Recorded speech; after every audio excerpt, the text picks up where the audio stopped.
Good afternoon, everyone. Erin and I are just absolutely thrilled to have an opportunity today to spend some time with all of you. Let's start, everybody take a big old deep breath and let's start with prayer. Dear God, thank you for bringing us all to the wonderful town of Hershey to just grow and learn and build relationships with one another, so that we can go out into the world and make disciples of kids and youth and people of all ages, because we all can have an impact on your world. And help us to take this next hour to 90 minutes together to really listen to what you want us to hear, so that we can leave here and go out and make an impact. And all God's children say, Amen. So let me tell you a little bit about what Lord have mercy, a little bit about what the workshop is going to look like today. Let me start with this. You have, each of you at your seat, have a roadmap to successful growth in kids and youth ministry. You will see a sticky note. We'll talk about that in a moment. And then this opens up, and this is just a fun little place for you to take notes today. So this is for you to use for note-taking. So what we plan to do today, first of all, we don't want to stand up here and talk at you for 90 minutes. We want to engage, connect, let you get to know one another. We don't have all the answers. This is about all of us working together to bring kids and youth into our wonderful churches and places where they can connect with Jesus, where they can learn that Jesus loves them, where they can learn to become disciples.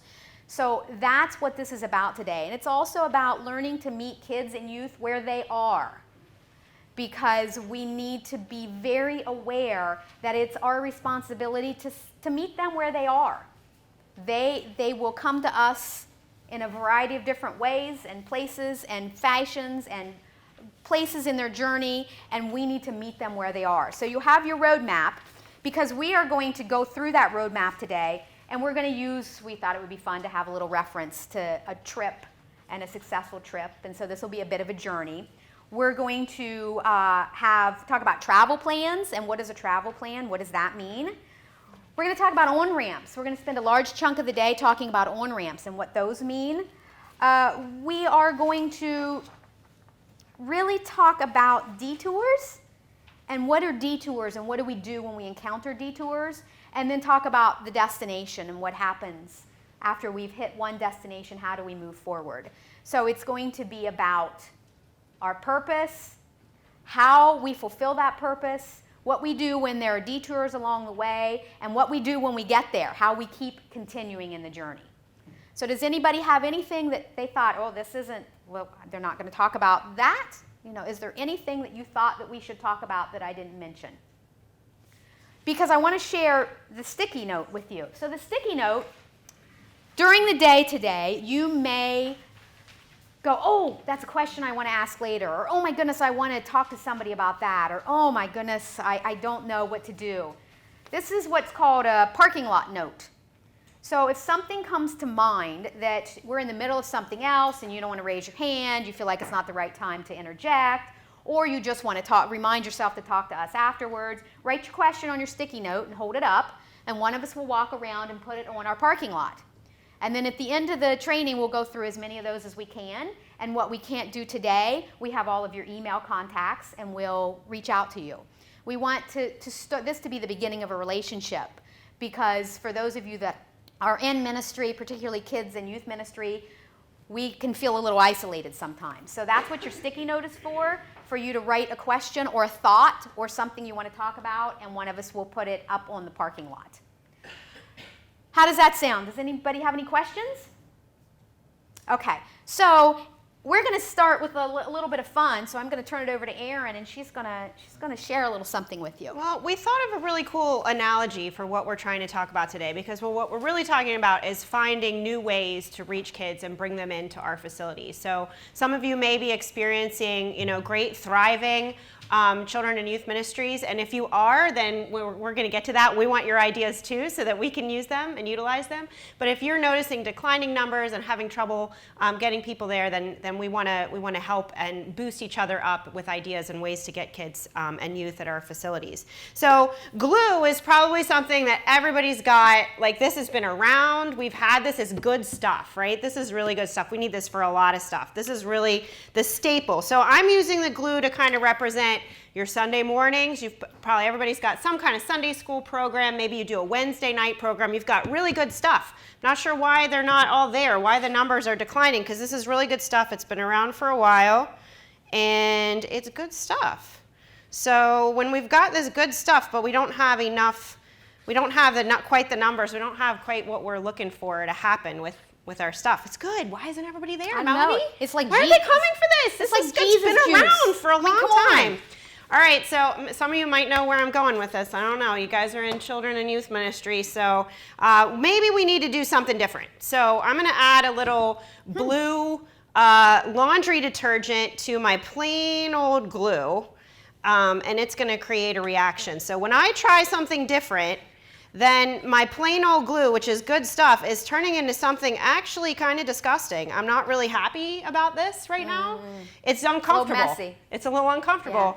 Yeah. It's uncomfortable. It's creating a reaction of something that's kind of gross. I'm not sure, but I had to step out because no one was coming for my glue. I had to step out and try something new and create a reaction. And it looks like it's just really not going that well. I don't know if any of you guys, who's done this before? Anybody know where I'm going? Only one? Okay. A couple of you done that. Oh, So you're like, I don't know where. We're this going to is- make them touch it. we though. might. That'd When be a you're good done. idea. So it's not, this is, and you know, anybody under the age of 20 is more interested in this than you are, but you got to fake it, right? When it's not something you want to do. All right, so Melanie, I don't think I've gone deep enough into this situation. It's just kind of it's not going that Yeah, great. you're missing something. I'm not missing sure what's something. happening. All right, well, oh boy. And sometimes it might not work. You might have to throw it out and start over. You might have to throw it out and start over. Doesn't Might not happen work. very You often. might have to get ready to get dirty. Yeah. Yeah. You might need a little something else to make. Hold on. Might need a little something else to help it out there. Oh boy. See. All right. And then I got to really get in there and get messy. And it's starting to turn into something. It took a little bit longer than I wanted it to. And it's a little messier than I wanted it to be. And it's not very pretty right now. So I maybe have to add my own flavor to it. So I think I'm going to go with a little. I think I'm going to go with a little red. I love it. Oh, Parents look how especially love it when we messy. use permanent red. Oh food God, coloring. yep. I'm gonna put a little red in there with my messy hands. It's not really going that well, but you get the idea. That sometimes we have to step out of our comfort zones, and we know something is going well, but it could be going better, and it could be something that's a little bit more exciting, a little bit new, a little bit different. And for those of you who haven't made slime before, this is trendy, right? It's a fad, it's a trend. The kids love it, we kind of hate it. But when we just focus on what we know is good, the glue, we want to teach them the Bible, we want to teach them the stories, we want them to come to Sunday school, we want them to come to VBS. But if we don't give them if we don't meet them where they are and give them something that they are excited about and they are interested in, then we're going to keep seeing those numbers decline, because even though it's good, it's not meeting with what our culture and what our kids and families are looking for today. So what we're going to talk about and what we're going to look at is ways to meet families where they are so that they'll still get our glue, but they're going to get it in a new way. So when we don't see the numbers that we want to see in the things that we're doing, it's up to us to look at what we can do differently. What are the kids doing? What are they excited about? How can we get them to come and get a little bit of our glue? And maybe they're not going to get it the same way we got it, because this didn't exist when I was a kid, and it is really gross, but they love it. And I actually have used slime, and maybe some of you have too, as an entry point, as an on-ramp, and we're going to talk about that a little bit later. But what you do is if you advertise that you're making slime on, say, a Sunday afternoon instead of a Sunday morning, and then after you make the slime, you can say, you know what, God really can help us clean up our hearts. What's slimy in your life? What's slimy to you? What's messy and sticky in your life right now? And let's have a conversation about it. And let's talk about how God can really clean us up and how God can give us a fresh and clean new heart. And we kind of sneak in the glue there a little bit on them. So we need to find ways to meet them where they are and change it up and make it different. And I'm going to pass it on to Melanie in a second so I can clean up, because sometimes it is messy. Sometimes it's not exactly the way that we want to do it, but our world keeps changing, and our kids have cell phones now. They have expectations that are different from what we are maybe prepared to meet. So it's up to us to look for new, different, sometimes messy ways to meet them there. So let's talk about that, because absolutely what we cannot do is take that. I'm going to take Aaron's bottle of glue and I'm going to pretend that this has always worked for me.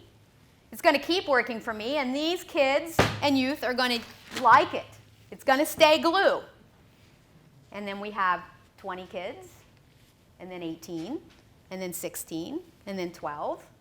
So how do we keep what we need foundationally and then build upon that? So we all have something messy in our ministry. We all have something messy in our ministry. We all have something that's uncomfortable, that is slimy and ooey and gooey. So all of you have I don't know, it's not a 3x5, a 4x6 card. So supersized, Melanie. Supersized, because, we don't mess around in kid and youth ministry. So you have an index card, and I want you to all just take a moment, and I want you to think about whether you're a pastor, whether you're in kids ministry, whether you're in youth ministry, and we want you to think about what is slimy in your ministry right now. What is messy and slimy and holding back your growth, holding back your ability to reach the unchurched, holding back what is getting in the way, what is messy and slimy and uncomfortable, and we want you to write that. Write that on that supersized 4x6 card. Take a couple of minutes and let God guide your heart a little bit. Be honest. This is a safe space, so be honest.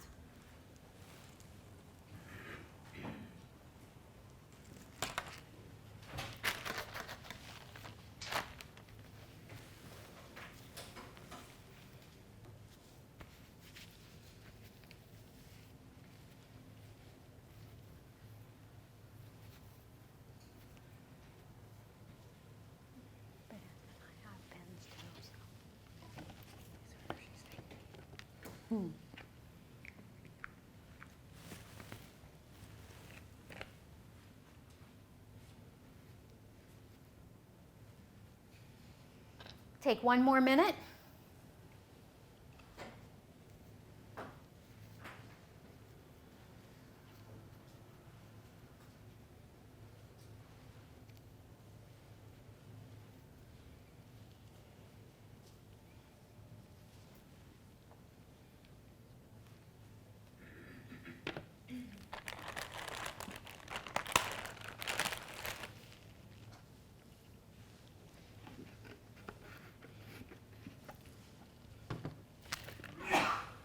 Bless you.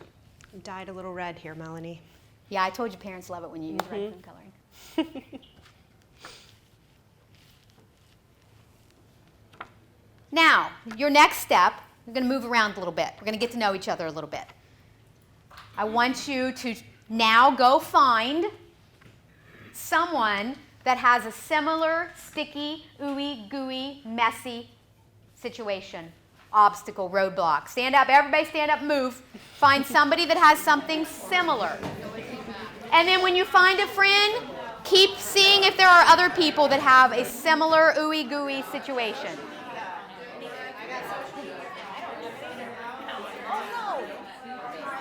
Then walk around and read other people's, and cause you'll go, oh yes, and just join them and pretend that was on yours.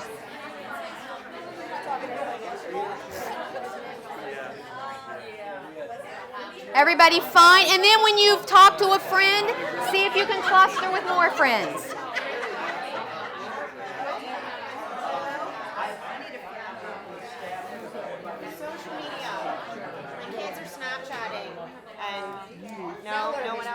once we find someone. Then go around, see if there are any others that have the same. Keep going. Let's see. Okay. Let's see what we get. So just go around and say, what do you guys? Just keep going. Okay. You can keep combining, keep walking around, see if there's anybody else, and get in groups.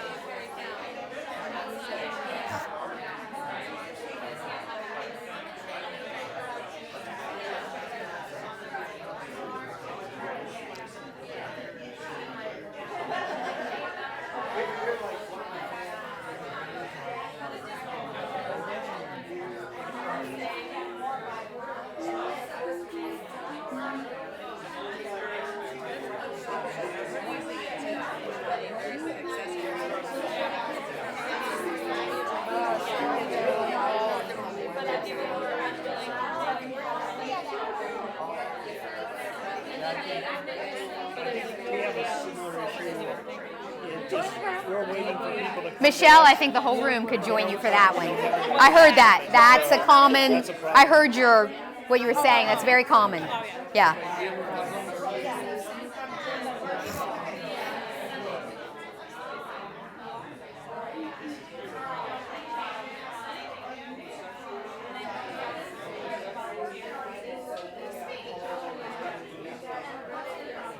You can keep moving around and see what other slimy issues people have.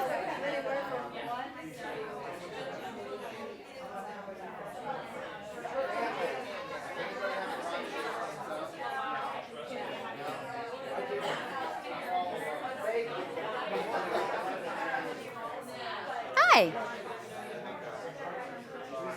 Are you all alone with your slimy issue? Yep. What is your slimy issue? The homosexual issue. Oh, you are. They just haven't said it out loud. We had 4 out of 5 of our confirmation class willing to join the Universal Church, but not the United Methodist Church because we're putting off some of their friends. Yeah. That is definitely something that we are hearing loud and clear because that's the generation that grew up. They view things differently and don't understand how anybody could. Yes, absolutely. All right. 1 more minute, but I need you to stay right where you are. Look, everybody's like clustered. It's like a herd. Oh, come up here. What's your slimy issue? The congregation. I think you'll find when people start to share, I heard that just in different ways. Yeah. So I'd love for you, when we share, to tell us more specifically what you mean by that. Because I heard somebody talking about how the congregation wasn't willing to change. No, they don't like kids. Oh. They do know that the church will die without children, correct? Oh, yeah. Oh, good. And they want children, which is why they requested a young pastor. But when the young pastor had children come in, they started to scream at them, call them names, put their hands on them. Oh, yeah. I'm Okay, alone. that's not always only Jesus. That's it now. Okay, everyone. Stay right where you are. 5, 4, 3, 2, 1. See how easy you are to train? So, we got so clustered. So, stay with your group. Don't move. And you're building relationships. So who will share with us what their group is together for? What was your slimy situation? Right there. Ours was like family issues, like grandparent-free kids, broken families, blended families, those types of things where we have issues with one parent saying yes, they can do things, one parent saying no, they can't do things because Scheduling. Mm-hmm. So Making Consistency. consistency, priorities. Okay, all right. What other group? Who's had something different than that? We had like a hodgepodge. They're everywhere though. Okay, they're everywhere. It's like kids and youth. Yes. So some of it's, we call it resistant to change. But even for those who are willing to change, like for me, the expectations of the congregation kind of crushes the leaders that you bring up because they're like, hey, I'm willing to try this. And somebody's saying, well, we still need acolytes in a children's choir, so don't change us too much. Okay, all right. I heard that dabbled in most of you as I was walking around. Who has something different? Kevin? We have over here. We have not developing relationships unless they walk into our space. Oh, woo! Yes. What did we say in the very beginning? We need to meet them where they are. You do realize that that probably means outside of the church walls. Unchurched children are not in our churches, so that literally, physically, I mean, we're thinking sort of conceptually, but literally, it can mean where do we go to find them? Anybody have anything different? There's lack of enthusiasm. People might like what you're doing and they want to help, but they don't want to do anything. And so it's stuck on the one person who wants to do anything. Okay. Anybody have anything different? So, Over here. oh, yes. The youth especially, but we're St. Paul's and State College, so we're right across from the university. Yeah. And so we're not real happy with where we are on the General Conference 1 of 19. And when it came time for our confirmation class to join the church, 4 out of the 5 decided to say, I will join the church universal, but I will not join the United Methodist Church because you're pushing our friends away. Wow, that is sticky. Yeah. They think differently. Anybody have anything else? Well, Aaron and I just got about 2 months worth of workshops. But today is a start. You're here today in this room because you have a willingness. You have a willingness to provide new spaces. I heard this. I was with Kevin at a meeting, and one of the pastors just rocked my world because she said, there are not places and spaces for my children. I can't stop thinking about it. Like Kevin knows, because then I go off on it, and I was like, I can't stop thinking about that. Because the children and youth are the church of tomorrow. Amen and amen.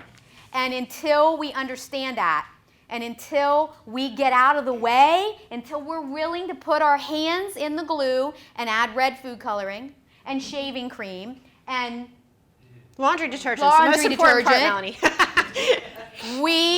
So who is going to have the courage? Who, if not us, is going to have the courage? And that doesn't mean throwing the baby out with the bathwater. There, I just dated myself. That does not mean throwing the baby out with the bathwater. But who's going to have the courage? Who's going to be bold enough to say, kids and youth are our church of tomorrow? Another statistic I learned at Kevin's meeting was as low as 6% of our pastors are under 35. I don't know about all of you, but I'm not a math major. I was a business major, which that sounds terrible. I was good with numbers. But what is going to happen in 20 years? What is going to happen if we are not willing to say, we will go find you, we will meet you where you are, and we will find places and spaces for you. We want you. We want you to be part of our church. We want you to see what Jesus can do in your life. We want to help you become disciples of Jesus. And if it doesn't start with us, where does it start? So today, you're not going to walk out of here. We can't solve every we can't solve it. mess. We're just Those are flowing some what sticky God messes. is telling us to flow with. But we're in them together, right? Absolutely. Hopefully you'll walk out of here today with one thing. Yes? I have a question on the statistics you just shared. Yes. 6% of pastors are under 35. Yes. Is that of all pastors, or is that of ordained elders? I believe it was ordained. I think it's ordained. I believe it's ordained. Because it takes until, if you go Yes. straight through, it's going to Yes. take till you're 30 to get ordained. Just Right. saying. But, Somebody who did that. yeah, but still, that's frightening. But I'm just saying, that Yes. means they only have Yes. 5 years to get in that spot. Yes. That's all I'm saying. But the statistic, if you just look at the big picture, if you look around at how many, this week, when you see how many are retiring, Oh, I know. so what we're saying is, you have those kids and the youth in your ministry right now. that you're like, oh, you've got something. There's something here with you that you could be the future leadership. So when you leave here today, hopefully you will leave with an idea or two about how to say to that person, no, children's choir, acolytes, of course. Absolutely. Now how can we add to that? What can we do that's different? What can we do? And we're going to talk a lot about how do you find out what that is. It's not the same for every church. Mm-hmm. This training is about churches with 4 kids to 400 kids. And it's not, it's a different size shoe for everyone. Mm-hmm. So you guys can return to your seats. Thank you for mixing it up a Thank little you. bit. It is interesting to see. I think pretty much everybody found someone else with a similar sticky situation. So we have a lot of things that we need to work through, and we're facing a lot of the same challenges, but they can be overcome. Slowly but surely. Absolutely. So let's bring it back down, because we poked at you a little bit, because that was our goal. The first thing you need to do when you are trying to learn how to grow something, part of growing is getting a little uncomfortable. You got to till the soil, you got to mix it up, you got to be fertilized.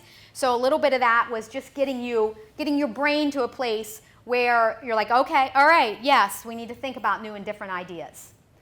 But let's bring it back and let's center it a little bit, because the first thing that we're going to talk about on our roadmap is our travel plan. And our travel plan is about prayer and purpose. Our travel plan is about prayer and purpose. And let's talk about prayer first, because, all right, I love Nehemiah. Because Nehemiah did the 2 things that I just think are the reason that wall got built as fast as it did. Because the foundation was prayer. Nehemiah prayed. My kids our pastor did a whole sermon series on this, so my kids like to say, no microwave prayers. It's none of that quick, okay, God, come on, help me build this wall. We went long and deep, and we slow cooked it, and we kept going. And they talk about how Nehemiah prayed for a long time and prayed unceasingly and didn't give up and kept going. But Nehemiah did my second favorite thing. Nehemiah took action. Nehemiah had a plan. Nehemiah had a plan. He was courageous and bold. He went to that king and said, you got a little something for me? Like he took action. He was grounded in prayer. He followed God's guidance and direction. But Nehemiah took action. Did something when God answered a prayer, he prayed some more and he took another step. God answered that prayer and he prayed some more and took another step. And just go to the book of Nehemiah and just read the first chapter, 1 through 11. I mean, if you just go right, and I had to bring my, I'm used to reading out of a kid's Bible. O Lord, let your ear be attentive to the prayer of your servants and to the prayer of your servants who delight in revering your name. Give success to your servants today and grant him mercy in the sight of this man. This was a cupbearer. I always like to ponder that too. I mean, he was one sip away from death. This was a cupbearer. And through prayer, he accomplished great things. So everything that we do has to be foundationally grounded in the glue, the prayer, the word. That has to happen. And today we're going to talk a lot of ways that can happen. And then let's talk about the other word that I referenced, and that's purpose. Because before you start to do anything that's designed to grow the number of kids involved in your ministry, the number of youth involved in your ministry, before you plan anything, you need to think about what's the purpose? What do I want my destination to be? Back to our analogy of the map. So my family and I, we're going to go on vacation. We're just going to get in the car and just willy-nilly just drive? You have a destination. You have a goal. You have an end point. You say, this is where I want to get. So everything that you do has to have purpose towards that destination. So when you're planning an event, when you're planning getting up in front of your congregation and trying to start to convince them that kids are a good thing, that youth are a good thing. They're loud, they're noisy, they're messy, they're smelly, and they eat all of the food in the hospitality area at the end of service. They do. But isn't that okay? Shouldn't we provide spaces and places for them as well? Shouldn't they be as welcome as everyone else? Why are the donuts only for those over 40? I don't need the donuts. They can burn the donuts off. So, what is your purpose? What is your purpose? Because otherwise, somebody referenced it. You guys moved on me now, and I can't remember where she went. Talked about how then the volunteers are all excited. Okay, we'll try it. Let's go. And then they start to get pushback. And if you don't have that vision, if it's not grounded in prayer, if it's not purposeful, and you can't see that destination, if you can't see that, nobody else can see it. And we're going to talk about the detours and the potholes and all of the things that will happen, because they will happen.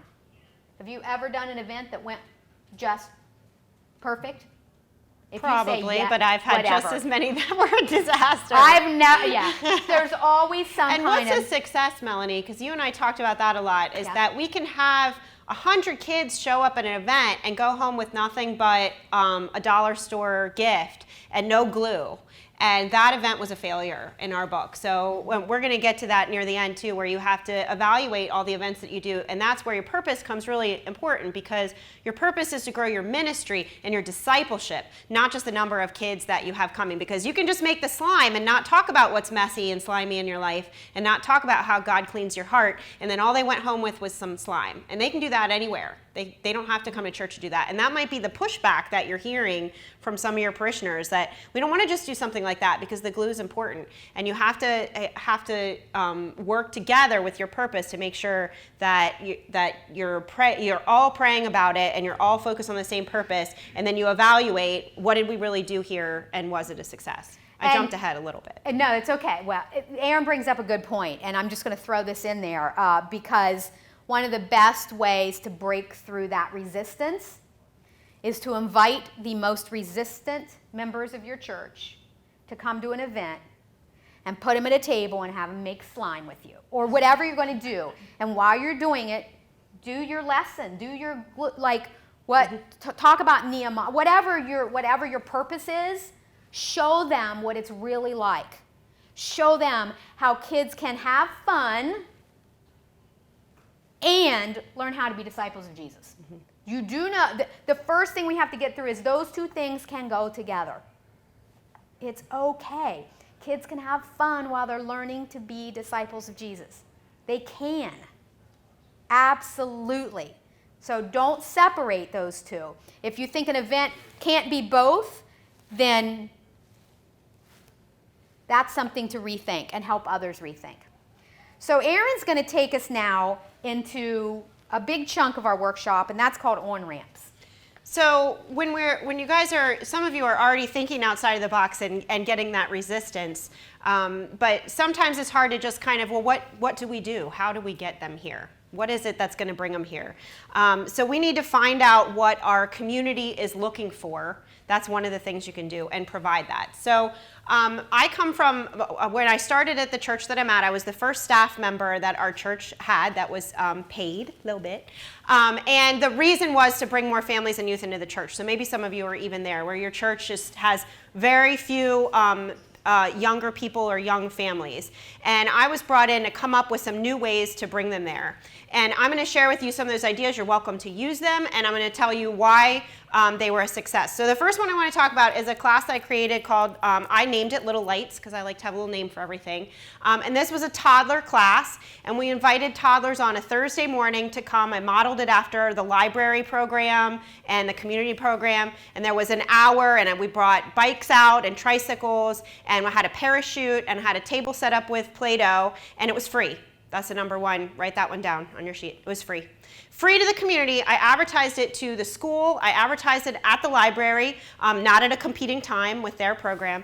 And the parents came with the toddlers, and we did like it was an hour-long class. The kids had free time with the bikes and the Play-Doh, and then I would read them a story and sing This Little Light of Mine, sing Jesus Loves Me. That's my glue, right? And we would pray, and they would, make their little prayer hands, these little 2.5-year-olds. And almost everyone that came to that program was not someone from the church. I would say maybe 10% was, a friend of mine or two, because there weren't any kids at the church. So they would come on this Thursday morning. The program grew to the point where we offered it 2 mornings a week, and I'd often have 10 to 12 toddlers plus their caregivers in our gym. And we would set that, and it was every single Thursday. So consistency was one of the things, and then making it free and advertising it, letting people know that it's there, and letting the community know that it was there. So putting those flyers up, and now you can really use Facebook and Instagram and try and say, hey, this is free, come check it out. And parents were looking, what the community needed was these stay-at-home moms and sometimes grandparents needed something for their kids to do. So that was an on-ramp that really worked for us. And then some of those kids, a lot of those kids ended up going to our preschool.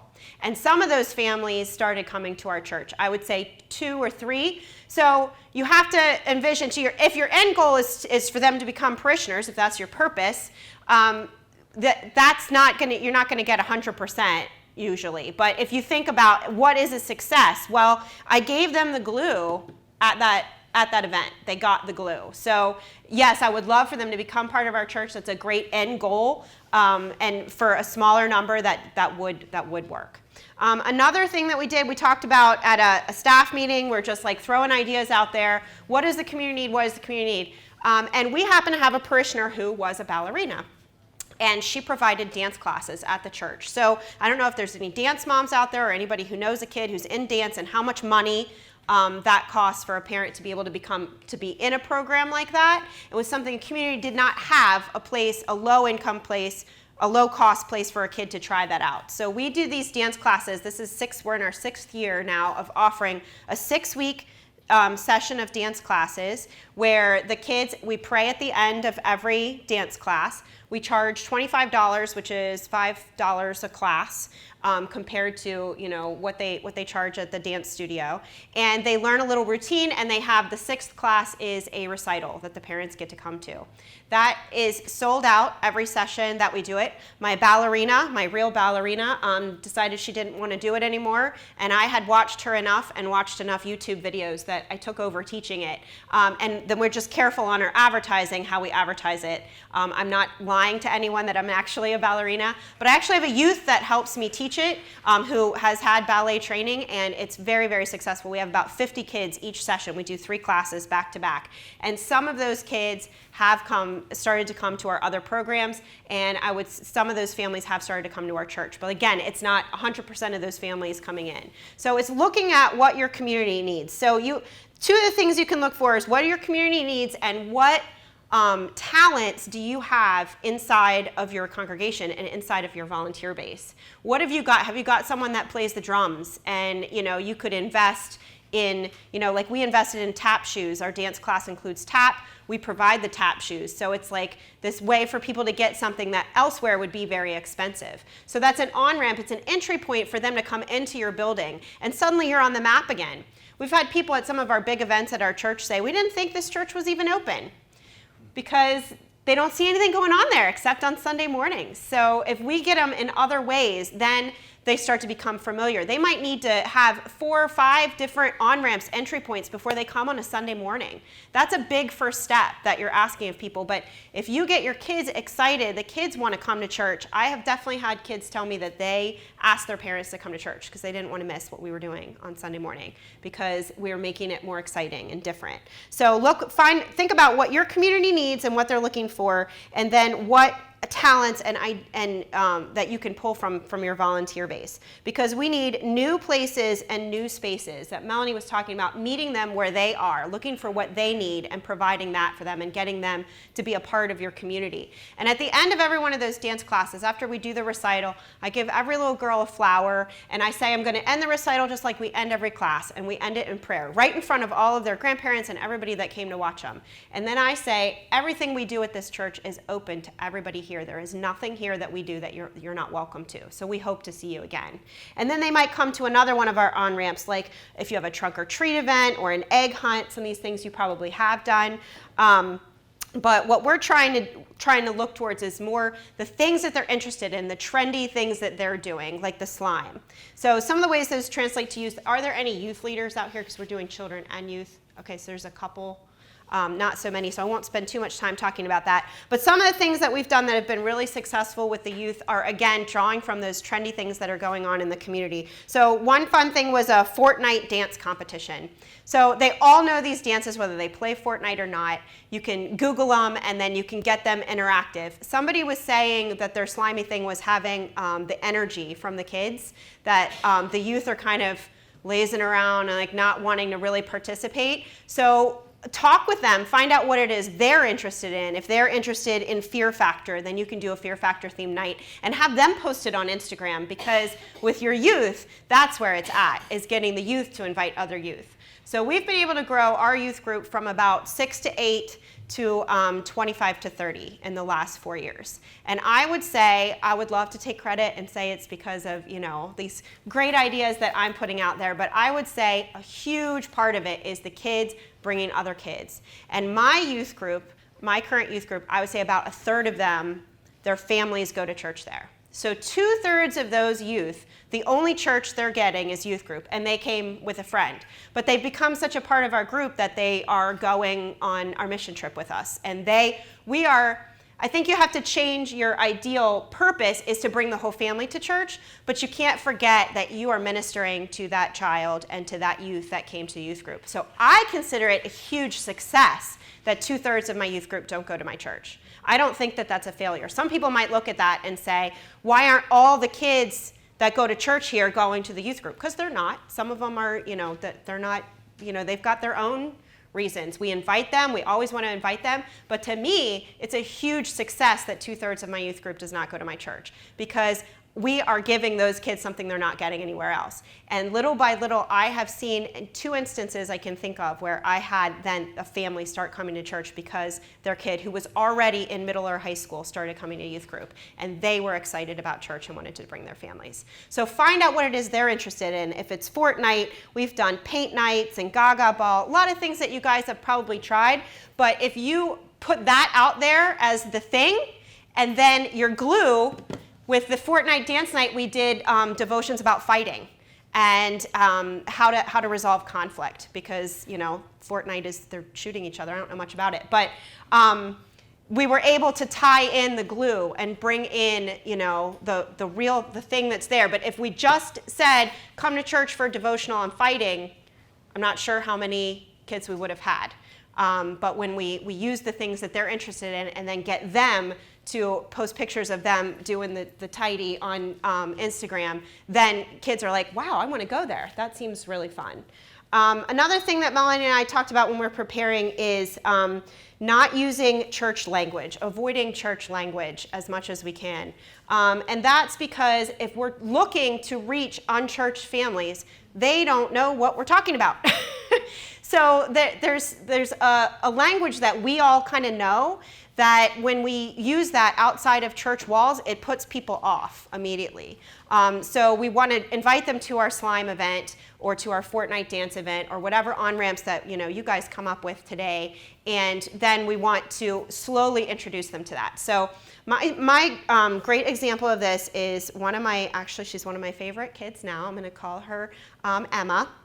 So Emma came for the first time to a youth event for a lock-in, of course, right? Because we're just going to have fun and we're going to run around, we're going to stay up late and all this stuff. And she caused me a little distress. There was some Snapchatting going on in the bathroom and some maybe words being used. They were making these videos of them chewing things. I don't know if anyone's aware. This is really weird to me, but she caused me some distress, all right? And I have to admit that the next morning, I don't know if any of you would admit this, but I was kind of hoping that Emma wouldn't come back. I was like, you know, she's a nice kid. I hope she finds her way. I hope the best for her. But she kind of put some blue activator into my glue, and I wasn't really keen on it. Well, Emma came back, and I was like, oh boy. And we had a debrief meeting. We were like, somebody's got to be on this one all the time, eyes on what she's doing. Well, she has slowly become such a huge integral part of our group. She's going on our mission trip this summer. Her mom turns out to be a complete rock star who's the one with the hand in the bucket at the car wash, like doing everything she can for us. So sometimes that little activator that we think is a mistake. Well, Emma had said to me, I said something about a devotions. This is where we came up with this. And she was like, what's that? I'm like, that's when we sit around and we talk about the Bible and we read the Bible story together. We talk about, you know, the social issue that's going on. She was like, oh, I know what you're talking about. But she had no idea what a devotion was. So we have to be careful to not say, come to church for devotions, and we have to teach it to them slowly. But now she knows what it is, and now she will lead a devotion for me at a youth group. So she's one of my success stories. I hope you guys all have them. And it really taught me something, because I really did the next morning kind of nicely hope that she found her way somewhere else, because she was a problem for me. But sometimes we have to be willing to work with that problem and find out how we can make that fit into our existing ministry. We talked a tiny bit about advertising. One of the really successful things that we've done is to advertise in the elementary school that is right down the street from us. So we have to go through some channels to be able to do that. We have to put a disclaimer on our flyers. But if we go through those channels, they will allow us to take printed copies of flyers to the school. So that's how I advertise the dance class that I mentioned, our big events like our trunk or treat, and our vacation Bible school, and that Little Lights class that I mentioned, because a lot of those stay-at-home parents had older kids that were in the school. So if you find ways to work with your local elementary school, hopefully you can find those channels. You have to jump through some hoops, but it's been great advertising for us, you know, sign outside or whatever. But remembering that if you're trying to reach people outside of the church, you can't just do a bulletin announcement. You can't just do a newsletter article, because if you want to reach those people, they're not getting those. So you have to find the ways that work. And advertising in the school has been very inexpensive and very effective for our church. So I think Melanie mentioned this. Another point I had was just that we wanted to mix together the spiritual, the service, and the fun. If it's not fun, they won't come. It is important to do service work. And sometimes they will come for that once they're a part of your group. It is important that we want to have those talks about the glue, the important stuff. But if we don't make it fun and exciting, they're not going to be there for it. So they're never going to get that. So think about when you're planning your events and you're looking at your on-ramps is how can we make this exciting and something that they're interested in and that they want to do. And again, listen to them, like poll them and say, what are you guys into? Like, I didn't even know about this slime thing until my son brought it home and was like, can we make slime? And I was like, oh gosh, no. And then once I made it, I was like, no, we have to do this at church. And I think I had 60 kids come to our slime event, and we're a small church, so that was a really big deal, for us. So a big thing that worked for us too is thinking about feeder groups. So for those of you who are in youth ministry, it's really hard to find a 6th grader or an 8th grader or a 9th grader and get them to start coming to church then. If they come with a friend, you might be able to do that. But one of the ways that we've built our youth group is by starting a tweeners group that was basically like the same thing, just watered down a little bit. So whatever event you're doing for your youth group, and our youth group meets 3 Sundays a month, but we have a tweener group that meets 1 Sunday a month, and they do it like an hour earlier, and I usually plan a similar type event for them. And that age group is a lot easier to get excited about things. It's a lot easier to get them out of their comfort zones. Then they're already together, they're already used to coming to your facility, and then they're excited to grow into your youth group. Whereas if you go to an 8th or a 9th grader and say, come to church, we're gonna do something, they're socially awkward, they're in a really challenging phase of their life, and it's really hard for them to do. So feeder groups has been a way that has helped to build our youth specifically, is by trying to get them when they're younger, and not so awkward, and then they're excited about doing those things that the youth, whoever it was that was telling me, they're kind of like, oh, I don't want to do that. If you get them when you're young, then you build the culture within your group. And right now, my culture, my kids will do anything that I set in front of them. I had them do something really embarrassing the other day. Oh, they licked Nutella out of rolled up diapers. Now, it was great pictures. You have to try it. But that's something that, whoever's group is like, they don't want to do anything. I've built the culture now that whatever I put in front of them, they'll do, because they've got that mojo with each other. So that takes time to build. So over time, your on-ramps will turn into a cohesive You're all stuck on group. the Nutella in the diaper, aren't you? Do it! It was You so want to fun. do? We should have done that today. That would have been great. Awesome. Somebody would have take some good pictures. Clean diapers. They're clean diapers. They were brand new diapers. It was great. Anytime you do something where they're like, I can't believe they let me do that, it's really exciting for them. Oh, yeah. I built a paint slip and slide. I gave them white t-shirts to put on top of what they wore. You don't want to give girls white t-shirts and get them wet. But we drew peace signs on them, so that was my glue. We did a whole thing about peace, and then we did a color war where they dipped sponges in tempera paint and threw them at each other, and then we threw paint all over this giant slip and slide that we made out of paint tarps. And they ran and jumped on it, and they had paint all over them. And I can't tell how many times people were like, they're letting us do, like, oh my gosh, they're gonna let us do that? Can you squirt paint on me, Miss Erin? And I started squirting it all over them, straight from by the big giant tubs. And they just couldn't believe it. And then they Snapchatted pictures of themselves covered in Dawn dish soap and paint. And then our next event, boom, more kids. Now, I didn't have quite as an exciting thing planned for them. You can't do that every week. But I find if you surprise them with what it is that they're excited about, then they will help you grow your group and take some of that pressure off of you. And that works in children's ministry as well. We have a very, very active Wednesday night program. And it is a lot of children who just come for Wednesday night. They may not come to anything else at the church, but they come to Wednesday night. It's a really tight group. It's grown from 8 to about 30. And so the reason it has grown is because we just listened to what God was telling us, and we started just planning really fun stuff. For example, when you talk about not using church language, we realized that these unchurched children that were joining us for the first time on Wednesday night didn't know what Lent was. They've heard Lent. They didn't have any idea what it was. So my partner and I decided we were going to do a whole lesson on Lent. Lent. Dryer Lent? Belly button Lent. Dust bunnies. We go through this whole lesson. The kids are just staring at us like they're either crazier than normal or this is a joke. So we did this whole lesson. We showed pictures of belly button Lent. Like we had those kids left there, and then we talked about what Lent really is and what it means to them in their lives.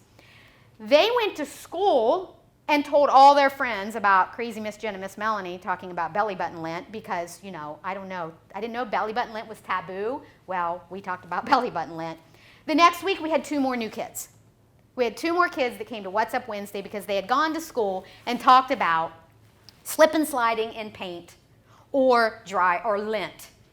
Because there is always glue. There's always purpose. It's grounded foundationally in prayer and purpose.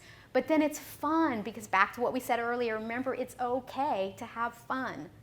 It's okay. If it's not fun, they won't come. We should have had t-shirts. If it's not fun, they won't come. So what we want to do now is let's get the energy back up in here again. What have you done? What have you done or have heard of being done that you think is a great on-ramp that you could add, that you could share with the group? What ideas do you have? Things that we haven't, new and different. Well, we did a trunk or treat in the basement of our church, and we had different games set up for the kids. You mean you combined Halloween and church? It's blasphemy. So we had like shooting gallery, fishing pole, Yeah, that's not fishing pond, stuff like that. Yes. So wouldn't we rather, and what a great way to get unchurched kids in. I saw some other hands. What was your idea? We started a youth pizza study.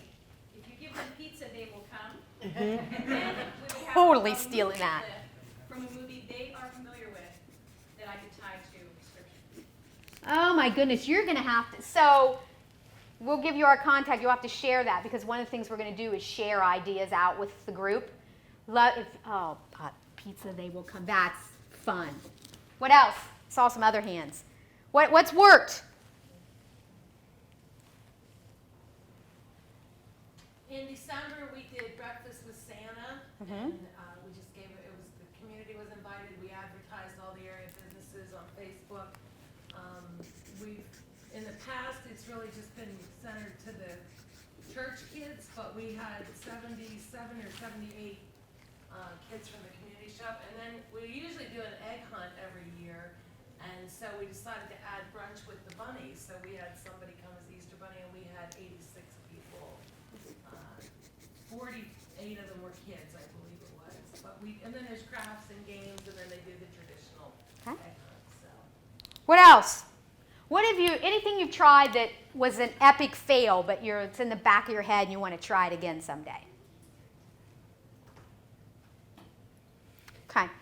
So let's go ahead. You want to move?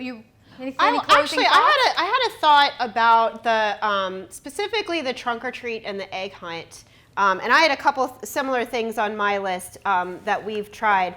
And one of the problems with those events, and if they've gone great for you, great. But one of the problems with those events is that you have a lot of competition, right? So we started noticing our egg hunt was getting really, really, really big. I mean, to the point where we maybe had a fire code violation. And we looked around. Yeah, I'm pretty sure we did. And it was because we did everything for free. We advertised. We had 10,000 eggs. We had all these other things going on. It was a great event. But we were competing with so many other egg hunts on the same day. Everybody's doing their egg hunt the Saturday before Easter. And this is one of those times where we had a really, really successful event. So it was kind of hard to pitch to the congregation what I wanted to do, which was not to have that event anymore.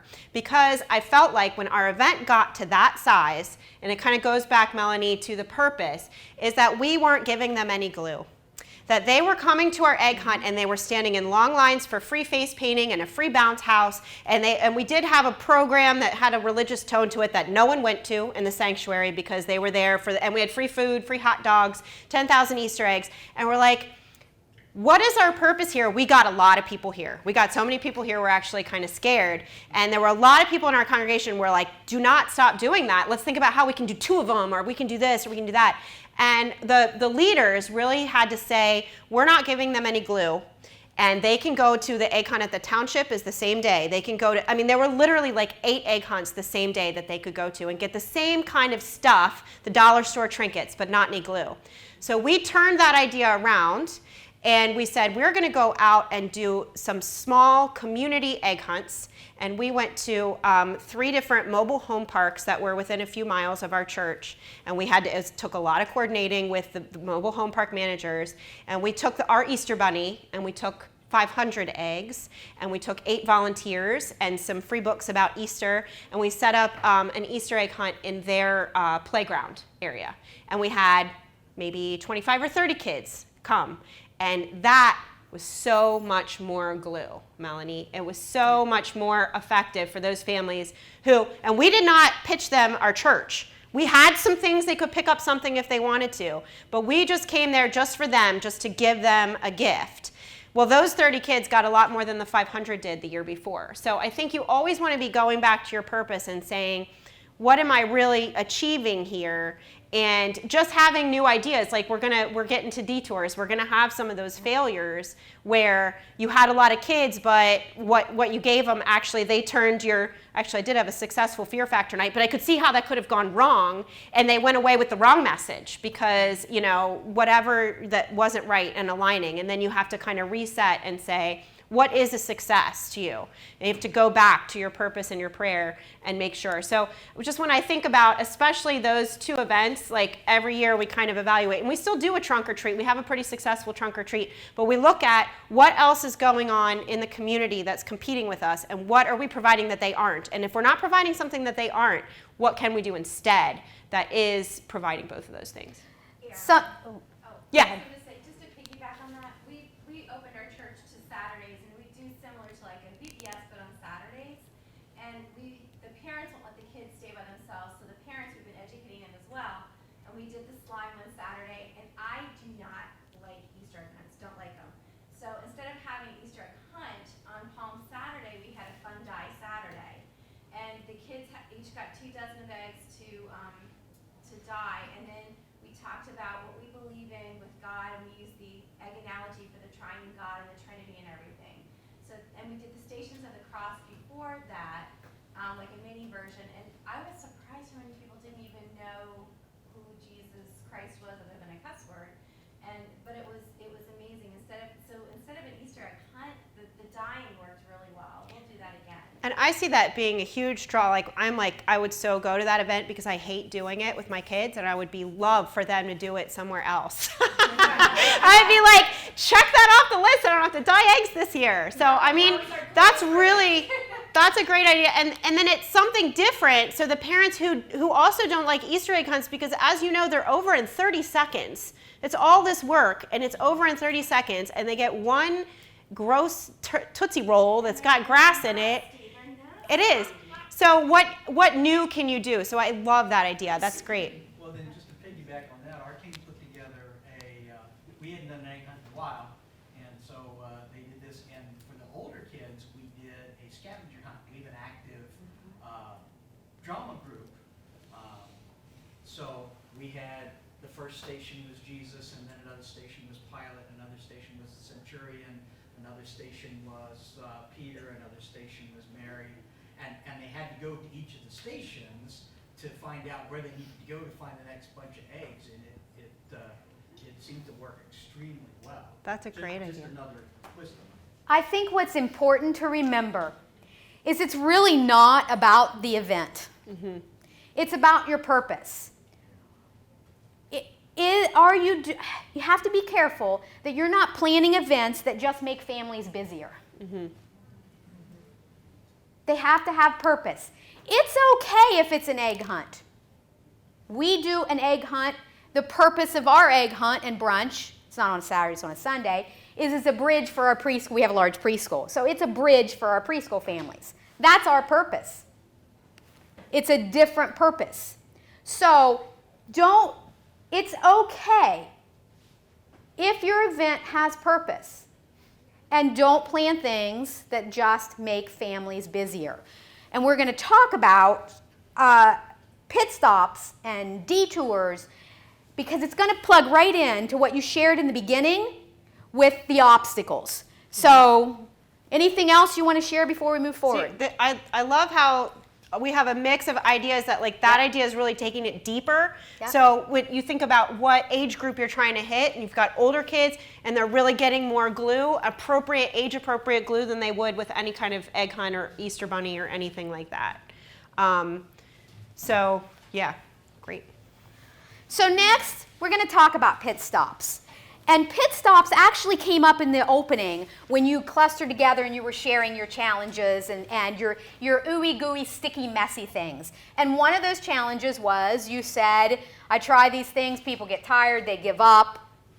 So that fits in to our pit stop. That really does, because you need pit stops, just like a race car needs pit stops, to re-energize and refuel and keep going. Because otherwise you will burn out. So let's talk about what a pit stop means and what it can be. Now, there are a lot of different places. So when a race car pulls up to the pit stop, the driver is really not taking a nap.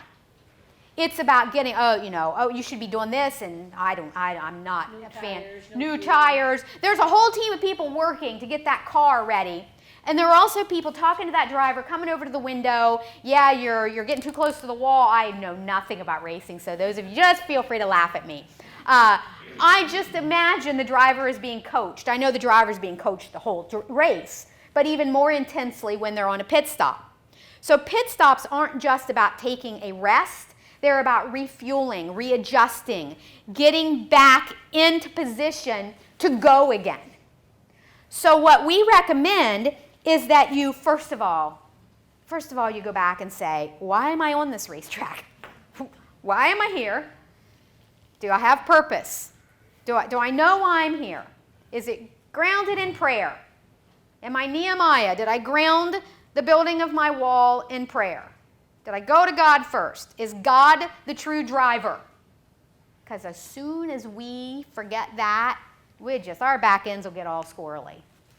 I'm so bad at these car analogies. It's kind of funny that we chose cars. This is entertaining. Melanie, wouldn't it be a great time for those of you who mentioned that your sticky point was getting other people invested in your ministry areas, that you take pictures of your successes and you get them involved when you do your pit stop. That's it. So you can get, anytime you share your stories with the people who aren't there, then they're going to become more invested about it. Anytime you have all those you probably are all thinking that one, you've got at least one person that just is trying to pull you back from it.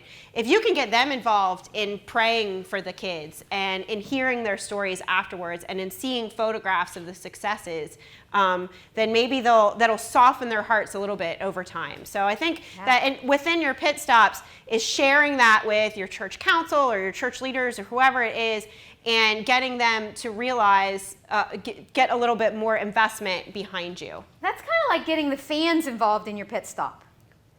So think about those people, to Aaron's point, that are, we want acolytes and a children's choir. And anything else, So go to those, be courageous and go to those people and say, let me show you what we did. I hear you're really good at knitting. I got a group of kids that want to learn to knit. Would you come to youth or summit seekers, that's what we call our middle schoolers, summit seekers, and teach them how to knit? Get them involved, because the quickest solution to all of this, we're going to impart some amazing words of wisdom that are not ours, they're Jesus's. It's about relationship. It's about being in relationship with one another. And those naysayers, if you can get them in relationship with the children. We were talking earlier, a couple of us were talking earlier about how, it's just not, my comfort level's not there.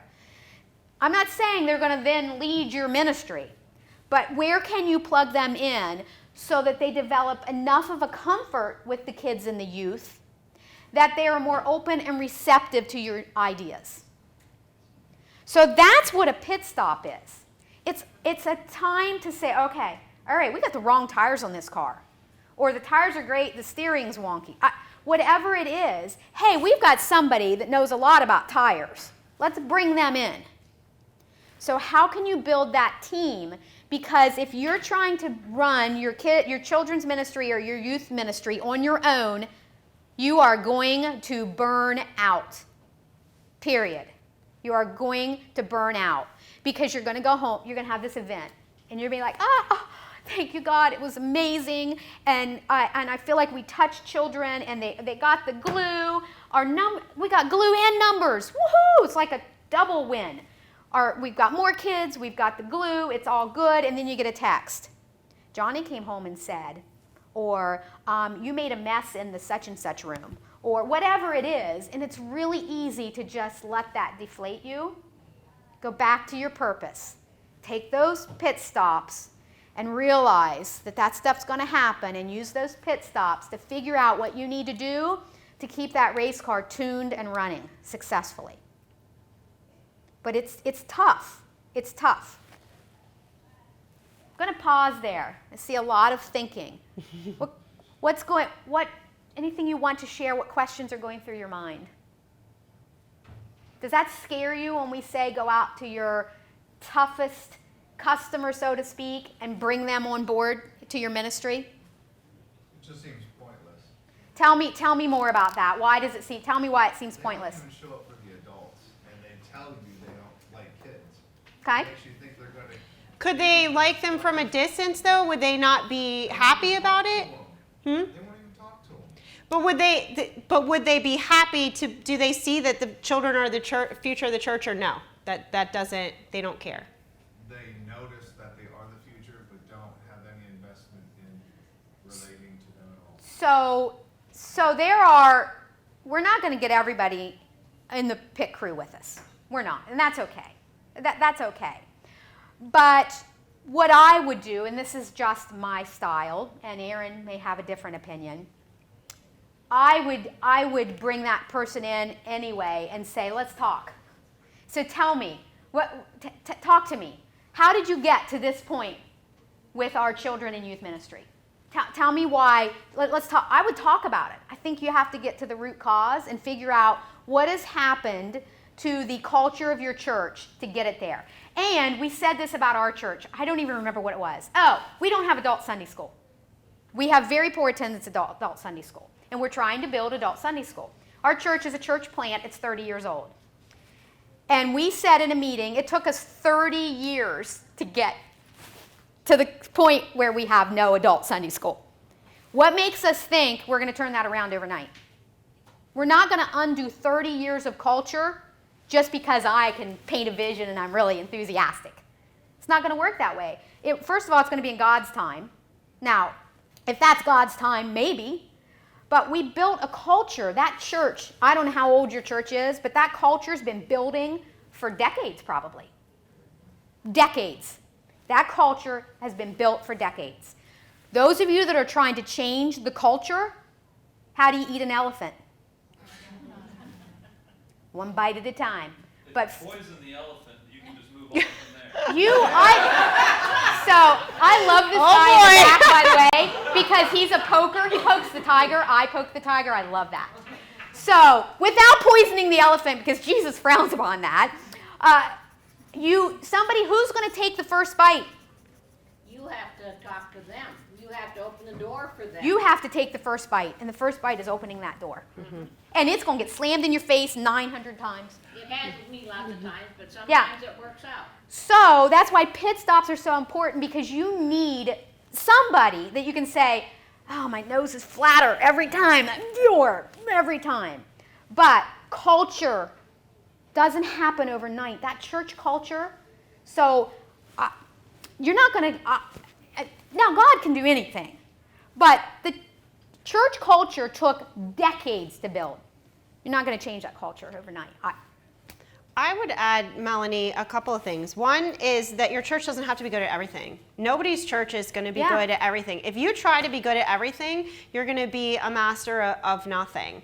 So I would look to where your church's strengths are, and realize that, little at a time, you can try to change those cultures and minister to the kids that are there. Find opportunities for the kids that are there to maybe join with another church. If you don't have enough kids to go on a mission trip, find another church where they might partner with you and your kids can go on a mission trip with their kids and focus on the good things. The other point that I thought of is that sometimes some of those people might not be so adverse to it from a distance. So showing them pictures, like if you have projection going on between services, you have announcements or whatever, and you can show photos of an event, and they can be like, that's good, the children had fun, but not in front of me, not next to me at my dinner. I think you can work within your culture to slowly shift it, but also to focus on what your church is good at and find opportunities for the children that are there and the kids that are there.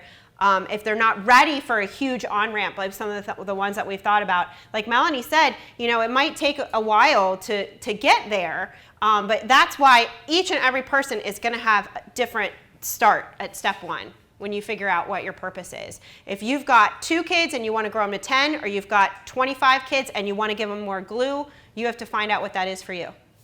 Sometimes it's helpful, in my experience, to have one of the kids ask.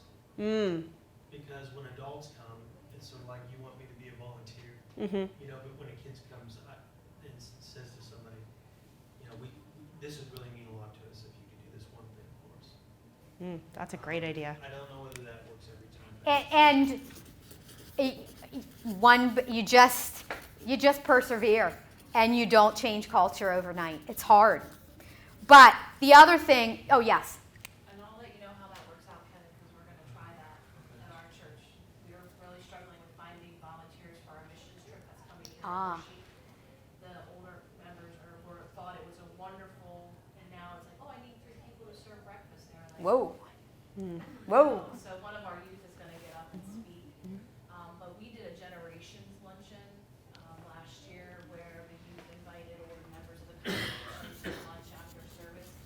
And we just did little Post-its on the table, and they all sat in groups of 4 on 4, and did question and answer, when did they start coming to church, what the kids' activities. So kind of opened up that line of communication, so when they saw them at church, they were able to ask them, hey, how's football, or how was that math test that you were working on? But we've had a little bit of change in our congregation since then, so we're going to be getting back to that, because we've actually had some of the older members come back and ask us, hey, when are we going to do our lunch with the kids again? So, anything like that, where you can kind of bring them Build relationships. Yeah. as a group where it's not so much Yeah. one-on-one, I think Yeah. is helpful, because there's strength in numbers, I think, with them, so. Building relationships. That's how you break through. You build those relationships. And sometimes people will surprise you because an event that I recently did, we call it a road rally, where we do like a traveling scavenger hunt. And we had 12 different parishioners' houses that we went to. And all the teens piled up in the cars, and they did silly things like I had them sing Baby Shark and like look for something and wear clown noses and whatever. And it really surprised me, the people that participated in that, some of the older participants who you might lump with somebody who really doesn't like kids because they're in the same age group or they have the same grumpy look on their face or whatever. But they actually loved it. It was as much for them as it was for the kids, because the kids showed up at their house and I had them do like a service project, like they were supposed to pull weeds or wash windows just for a couple minutes and entertain them with something silly and then move on. And sometimes people will surprise you. So I think that for us, we have to remember that we do have those people, but we have to ourselves look through the lens of being open to somebody surprising, being willing to really interact with the kids and be a positive influence for them. So they just keep trying and keep finding out. Maybe we've made the mistake sometimes of lumping them in where they don't belong. And before we move into detours quickly, the last thing to remember about pit stops is you can't stay in the pit. You can't stay there. Sometimes it feels good to be in there and you're like, okay, well, if we did to in that place where you're strategizing and planning and rethinking and, we need that. You can't stay in the pit, crew. You got to get your car back out on the racetrack again. You got to get out there and try again. When you're struggling, the pit area feels really safe. Mm-hmm. It feels really safe in there. It's when you just described getting out of the pit with your mission trip. Okay, we got in the pit, we're going to do a mission. Yes, okay, everybody. Now who's going to come cook breakfast? You have to get out of the pit, because that's when it really happens. And it's scary, and you want to go back in and talk about how nice it'll be to do a mission trip again, but we still don't have anybody to serve breakfast. So don't stay in the pit over there, even though it feels warm and cozy and safe sometimes. Detours. Melanie and I each just had, and I'm sure everybody has a memory or a problem where they got off track. So one of the first events, actually the first event I ever did by myself as a children's ministry leader was a Minute to Win It event, and I had made all these posters, and anybody who's done Minute to Win It, there's a lot of prep, and I had all these stations, and I had 0 kids come. I had all my volunteers that I lined up, and I had the only kids that were there were my 2 kids, and I just cleaned it up. I was like, go play with it while we're cleaning it up. And I went home and I cried about it, absolutely, and I learned from it. I learned never to have an event in August. I will never do another event in August. VBS is now maybe it works for somebody else. Everybody's culture is different. For us, people were checked out. in August. And it was a bad time to do an event. I learned, I kept all those posters, I kept all those supplies. I never tried to do an event exactly like it again because I was too heartbroken and burned. But, you know, going from there to the growth I see in the ministries we have now, it's pulling yourself back up and seeing that this detour, this was bad. I didn't do very good. I'm not going to put any pictures of that up in the sanctuary or talk about it. But I'm going to move on from there, and I learned about my culture. I learned about my volunteers. I learned about my advertising because I put it in the bulletin in the newsletter, and that just wasn't enough. And so I learned a lot from that detour. And I think, Melanie, you had a similar Yeah, and there's nothing event. worse than taking a detour that slows you down when you've got 8 volunteers along with you. It's embarrassing. She said she needed 8 volunteers. There's nothing worse than finally getting the people to cook breakfast and then not having any youth show up to do the mission trip. So it's this balance. But my detour also happened. So I'm very much, so the purpose of this event was to build relationships within families. Like, I want families. We have a very, very young congregation. We're blessed. We have a lot of young families. But they live in silos. They don't know each other. So the purpose of the craft family movie and craft night was to build relationships. So parents were coming, families were coming together, grandmas, grandpas. It was multi-generational. We were going to build relationships. We were going to get to know one another. It was going to be awesome. Thank you, God. I planned for 100. I had all the craft stuff. I had glue guns out the yin-yang. Like, it was good. Yes. We had 8 people. We had 8 people. So I went to the pit, sat with, and probably 25 volunteers. So there were a whole bunch of people looking at me like, wow, you're good at this job. So I gathered the crew together afterwards, and we very prayerfully heard loud and clear to do it again. Okay, God, I'll do it again, because that wasn't humiliating at all. No, I need some more, God continues to humble me, which is good. I would hope that it wasn't 2 years in a row with the family craft and movie night. So we got together, we planned as a team, and we only changed one thing. One, the day that we did it. We picked the wrong day. We did it too close to Christmas. So we did it when everybody's still really excited about Christmas decorating and holiday shopping. You know that sweet spot before you've had 97 Christmas events and you know those, when you start to feel the tiredness from everything that happens in the life of the church at that time of year. So all we did was make it earlier. That's all we did. We changed the day. We had 130 people. From one year to the next, I didn't do anything differently. I still had glue guns, everything the same, from 8 to 130. So don't let the detours, don't get lost on the detour. When you get back on the main road, you may say, you know what, okay, all right, we took a little detour last year, but we're going to do that again. So don't let a detour cause if you get to the end of an alley, if you get to a dead end, you don't just get out of the car and say, well, it's a dead end, I guess I'll just leave my car here and go home. You back your car up, you turn around, and you try a different route. So don't let the detours paralyze you. And I think that there's something to learn from every mistake, and all of you have probably taught that to your kids, right? It's even a little song from Sesame Street, and we have to remember that, and I know I feel this all the time when I'm teaching lessons, that I'm teaching that lesson to myself. And I taught myself the lesson that making a mistake was hard and humbling, but there was something to learn from it. So Melanie learned from her mistake. You guys are probably all thinking, I hope, that I'm not the only one that had a train wreck of an event. But there's something that you can learn from it to try and make it better the next time. All right. All right, so we're at our destination. And we've planned an event, we've come up with an idea, we have a plan, we're starting to grow. We're there. What do we do? What do we do, Aaron? Are we done? We gotta celebrate it. We gotta celebrate. We gotta show the congregation they're happy, smiling, paint-covered, slimy fingered faces so that they are more invested. And if you don't tell the stories out in front of the congregation, they're not going to be more invested in behind you. So you have to come back from your mission trip and have your kids stand up there in their matching t-shirts and be authentic. You know, if they want to cry telling you how much it meant to them to serve somebody else on this mission trip. I mean, our mission trip success has gone from 7 kids to this year 18 in 4 years, how many kids we're taking. And it's all because that Sunday when they come back and they get up and we show pictures and we talk about it and we celebrate our success. Or, you know, we lament and we move forward from whatever's happened. But whatever your destination is, whether it's exactly where you want to be, wherever you are now, there's something in it to celebrate. And I think that we have to take that moment to celebrate it, to get people more invested in what we're doing, to show them what we're doing.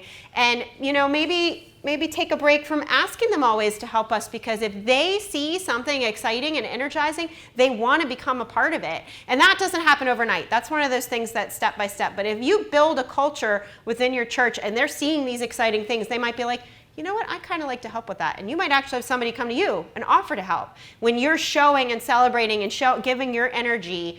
And if you know it's not there, then go into the pit and try and find it again. And I want to tell you a story to close out, basically, because something pretty amazing happened yesterday. And I'm not an emotional person, but I'll try not to get emotional. But this story, we're celebrating what God has done in our ministry. And we don't always know for years later what God has done through our ministry. We don't know. So yesterday, our Pastor Jan and Heather and I, three of us went over to say goodbye to a couple of little boys that have been part of children's ministry at our church for about 2.5 years. Their dad's in the Army and they're being transferred and they're moving. And so these boys, they're part of the What's Up Wednesday group, that group I told you about that did the Lent. These boys, you know those kids that love everything you do? You can stand up there and go, we're just going to stand here and shake our hands today. And they go, yay, Miss Melanie, that's awesome. Let's stand here and shake our hands today. There are those kids. Those boys have become two of those kids. They love everything that happens at Aldersgate. They are part of our family. We are part of their family. Well, what I did not know until yesterday when we went over to say goodbye to the boys, because they may never be back in our area because he's military, and they were there because the Army put them there. So we went over to give these 2 little boys their blankets that the kids had signed, and their mom said, I want to tell you a story. When we came to Aldersgate 2.5 years ago, we were separated. We were living separate lives. We were separated. And the first time we came to What's Up Wednesday, the boys were 3 years old. And I remember her. I remember this first time. And they were twin 3-year-old boys. And I remember her sitting there and crying. She sat there and cried. And she, that same year, for the first time, her husband had come to church first. That was the first time she had come, and she came alone with the boys and sat there and cried. About 2 months later, they came as a family. They were part of the 8 that came to the family movie in Crackling.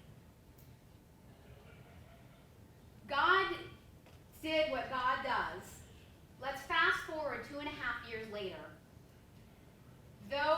That family, those boys love Jesus and know Jesus loves them.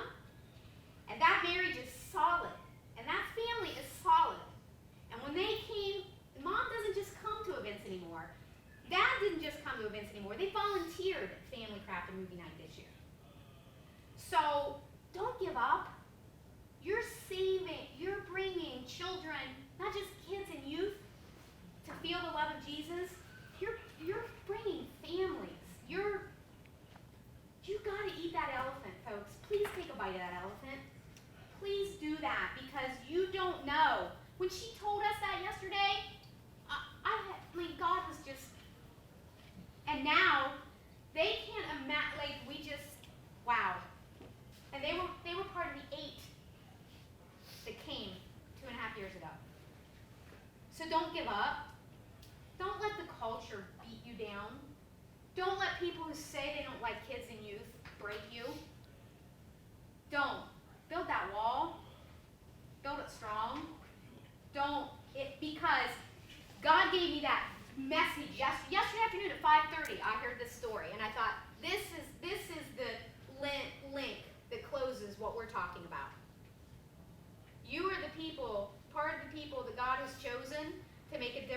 lives of children and youth and their entire family.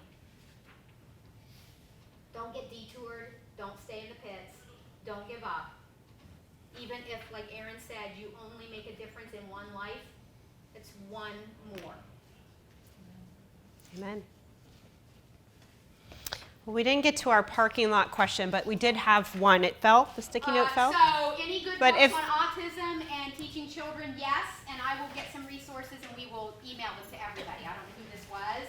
I think But- if you actually know a book, I know who the sticky note was. I don't. You but don't know? Okay. I'll have to email. I don't know off the top Okay. of my head. There are several resources.